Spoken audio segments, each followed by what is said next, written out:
Assalamualaikum warahmatullahi wabarakatuh dan salam sejahtera. Hari ini kita akan belajar tingkatan 5 KSSM.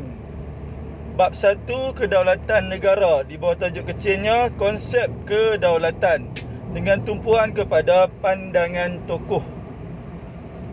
Baiklah, sebelum cikgu nak mengajar, cikgu nak minta semua guru dan pelajar-pelajar untuk subscribe video cikgu ni agar cikgu boleh menambah lagi tajuk-tajuk yang lain. Maksud kedaulatan, ada dua perkara yang akan dipelajari. Yang pertama, maksud kedaulatan dari segi bahasa, dan yang kedua, maksud kedaulatan dari segi pandangan tokoh. Hari ini cikgu akan menyentuh dengan lebih lanjut lagi berkaitan dengan maksud kedaulatan dari segi pandangan tokoh. Dalam pandangan tokoh, ada 5 tokoh yang kita akan sentuh. Yang pertama adalah Aristotle, yang kedua Ibnu Khaldun, yang ketiga Jean Bodin, yang keempat Tunku Abdul Rahman Putra Al-Haj, dan yang kelima Tun Dr. Muhammad Saleh Abbas. Okey, kita lihat yang pertama dahulu, iaitu Aristotle. Aristotle ni adalah ahli falsafah Yunani. Beliau mengatakan bahawasanya kedaulatan merupakan kuasa tertinggi dalam sistem pemerintahan sesebuah negara. Jadi kedaulatan tu benda apa? Kedaulatan adalah kuasa tertinggi dalam pemerintahan. Kedaulatan merujuk kerajaan yang terikat oleh undang-undang. Jadi Aristotle ni kata apa? Kedaulatan adalah kuasa tertinggi dalam pemerintahan. Bila dalam pemerintahan ianya merujuk pada kuasa tertinggi, jadi dibuat undang-undang supaya kerajaan akan terikat kepada undang-undang yang dibuat tersebut. Jadi kedaulatan ni benda apa? Kedaulatan adalah kuasa tertinggi dalam pemerintahan. Jadi dibuat undang-undang supaya kerajaan terikat dengan undang-undang yang dibuat oleh kuasa tertinggi tersebut. Okey, yang kedua adalah Ibnu Khaldun, iaitu seorang tokoh ilmuwan Islam. Beliau mengatakan bahawasanya kedaulatan merupakan kekuasaan ataupun kekuatan sesebuah negara berasaskan semangat kekitaan bangsanya. Jadi kedaulatan itu benda apa? Kedaulatan adalah kekuasaan yang berasaskan kepada semangat kekitaan bangsanya. Kuasa yang ada pada siapa? Kuasa yang ada pada semangat kekitaan bangsanya. Semangat kekitaan yang diiringi dengan kekuatan semangat keagamaan menyebabkan sesuatu bangsa itu rela berkorban demi mencapai cita-cita yang sama. Melalui semangat kekitaan bangsanya berserta dengan semangat keagamaan menyebabkan suatu bangsa tersebut rela berkorban demi mencapai cita-cita bangsanya. Jadi Ibnu Khaldun mengatakan bahawasanya kedaulatan adalah kekuasaan yang berasaskan kepada semangat kekitaan sesuatu bangsa. Kalau Aristotle tadi kata apa? Aristotle kata kedaulatan adalah kuasa tertinggi dalam pemerintahan. Kuasa tersebutlah yang akan membuat undang-undang dan menentukan kerajaan memerintah selaras dengan undang-undang yang dibuat. Manakala Ibnu Khaldun pula mengatakan bahawasanya kedaulatan adalah kekuasaan yang berasaskan kepada semangat kekitaan bangsanya, merujuk kepada rakyat, iaitu bangsa. Okey, seterusnya kita lihat tokoh yang ketiga, iaitu Jean Bodin. Beliau ni adalah ahli falsafah politik Perancis. Beliau mengatakan bahawasanya kedaulatan merupakan kuasa tertinggi dalam sesebuah negara. Jadi Jean Bodin ni sependapat dengan Aristotle, mengatakan bahawasanya kedaulatan adalah kuasa tertinggi dalam sesebuah negara, di mana kedaulatan mempunyai sifat kekal dan mempunyai kuasa tidak terbatas untuk membuat undang-undang, mentafsir dan melaksanakannya. Jadi Jean Bodin ni sependapat dengan Aristotle, mengatakan bahawasanya kedaulatan adalah kuasa tertinggi di dalam negara. Dia bukannya lagi kuasa dalam pemerintahan, tapi kuasa dalam semua bidang. Melalui kedaulatan inilah membolehkan kuasa tertinggi tersebut membuat undang-undang, mentafsir dan melaksanakannya di dalam negara tersebut.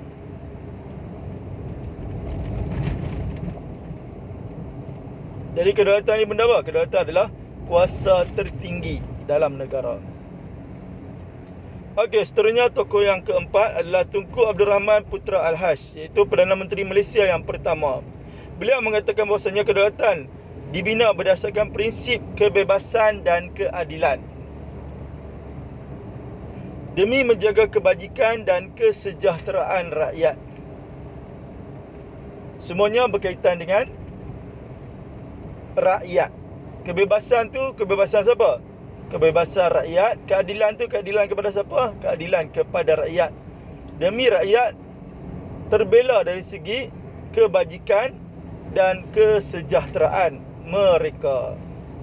Jadi Tunku Abdul Rahman mengatakan bahawasanya kedaulatan dibina berasaskan kebebasan dan juga keadilan. Di mana Tunku Abdul Rahman sependapat, hampir sama pendapatnya dengan Ibn Khaldun.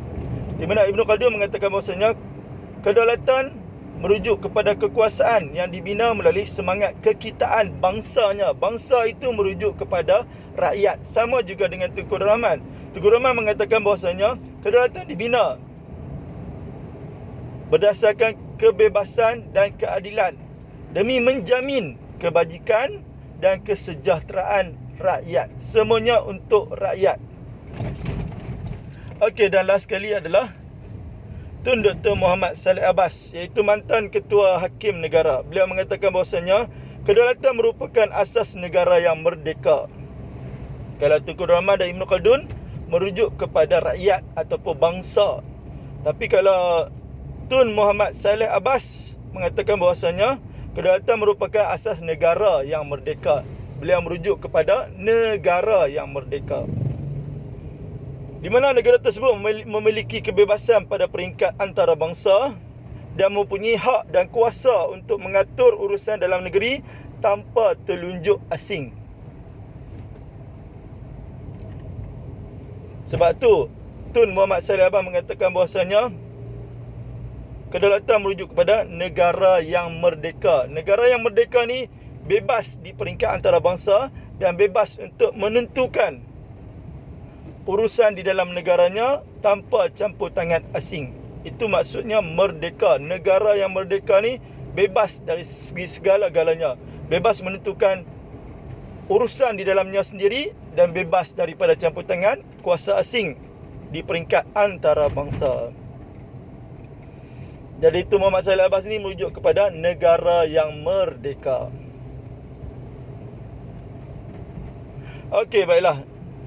Jadi dari segi kesimpulannya, terdapat 4 perkara yang utama dalam pandangan tokoh tentang maksud kedaulatan. Yang pertama, kedaulatan merupakan kekuasaan tertinggi, sebagaimana yang dinyatakan oleh Aristotle dengan Jane Bowden tadi. Melalui kuasa tertinggi inilah menyebabkan terbentuknya undang-undang. Okey, yang kedua, kewibawaan sesebuah negara merdeka untuk menjalankan pemerintahan dan melaksanakan undang-undang. Negara yang merdeka ni boleh menjalankan pemerintahan ikut coraknya sendiri dan mewujudkan undang-undang. Tadi kekuasaan tertinggi, yang kedua negara merdeka. Ingatlah, negara merdeka boleh buat apa? Boleh memerintah negaranya sendiri dan boleh mewujudkan undang-undang.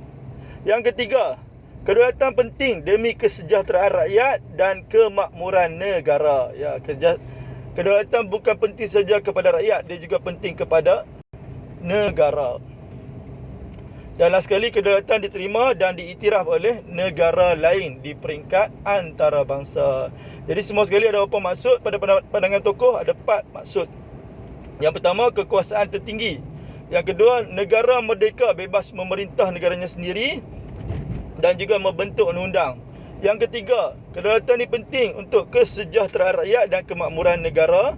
Dan yang keempat, kedaulatan ini diterima dan diiktiraf oleh negara lain. Okey, kita masuk kepada contoh soalan struktur. Markahnya adalah 244, iaitu 10 markah. Okey, kita tengok satu persatu soalan. Soalan A dulu.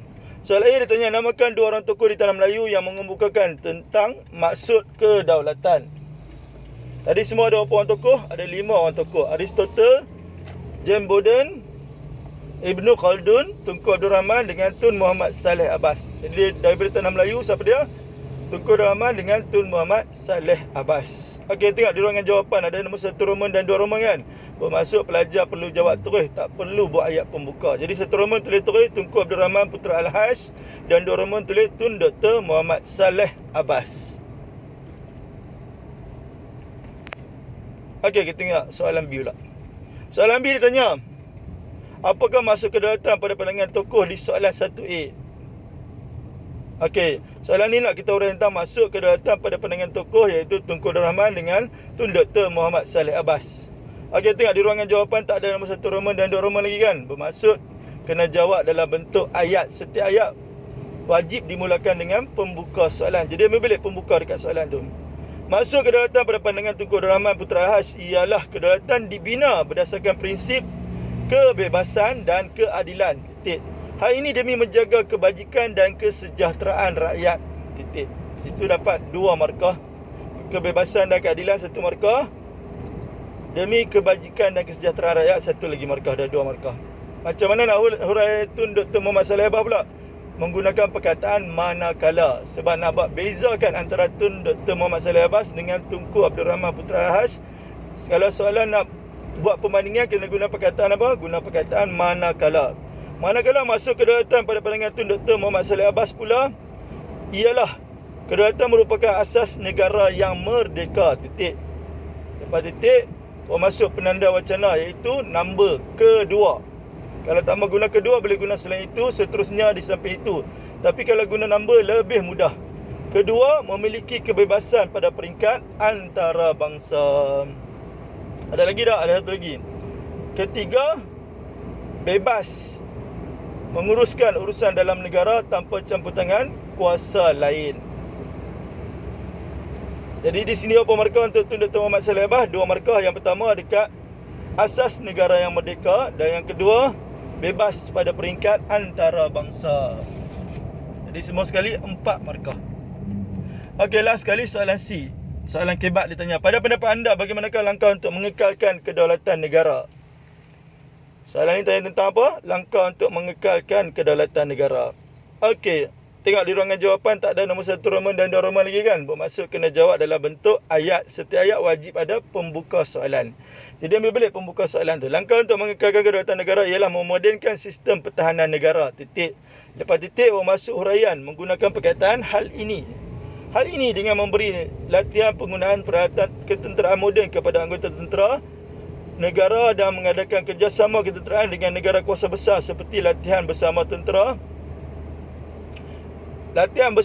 ketenteraan tahunan antara Amerika Syarikat dan Malaysia, iaitu merujuk kepada kerjasama ketenteraan dengan negara kuasa besar seperti Amerika Syarikat. Kesannya dapat mengelakkan pencerobohan sempadan negara oleh pihak musuh. Jadi di sini ada apa markah, kita tengok. Isinya yang pertama adalah memodenkan sistem pertahanan negara, 1 markah. Huraian yang pertama, latihan penggunaan peralatan ketenteraan moden kepada anggota tentera, 1 markah.